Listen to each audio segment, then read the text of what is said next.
Yo guys, welcome to a new video on Team Gullit channel. It's Levi here, as you can see, and in this video I'm gonna give you 3 secret tips to defend like a pro in the EAFC 24.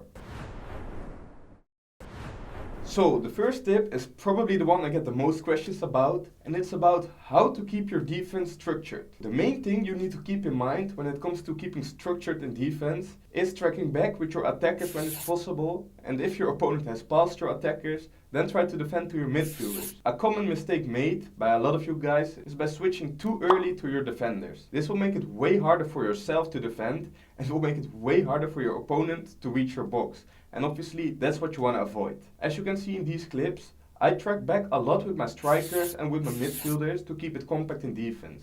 This is one of the best things when it comes to keeping your defense structured. Obviously this way of switching and tracking back is a bit advanced, but as a lot of people say, practice makes perfect. So if you want to get a better FC player, you have to practice this. Probably you'll make a lot of mistakes while you're starting to practice it, but in the end, it will make you a better FC player. So that is one thing you need to master for sure.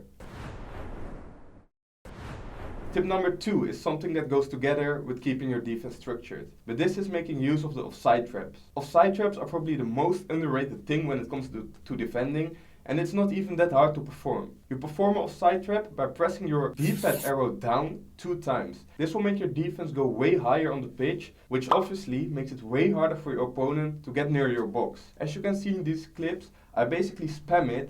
My opponent is pretty patient in build-up, but because I make good use of these offside traps, it will just not reach my box. This obviously makes it way easier to defend, because we all know defending in the midfield, or maybe even in the offense, is way less stressful than defending in your own box.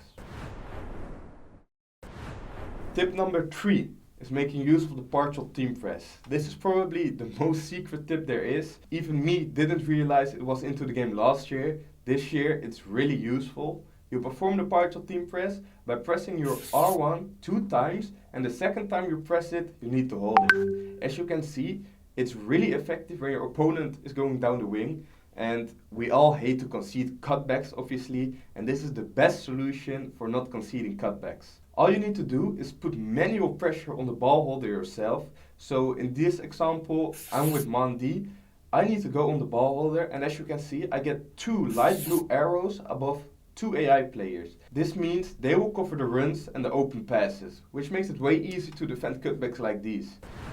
Obviously, all of these 3 tips will take time to master. Even me and other players from Team Gullit, we had to practice this obviously to make it work. So I would just say, try to practice it, maybe even in kickoff against a friend, or maybe just games that doesn't matter, so you can use it perfect when you need it most, in the weekend league, or maybe you want to even become a competitive player. You have to make sure you master these 3 tricks. Make sure to like this video, drop a comment down below, let me know what kind of thing you want to learn about defense next. Thumbs up on this video, don't forget to subscribe, and I'll see you guys next time. Ciao.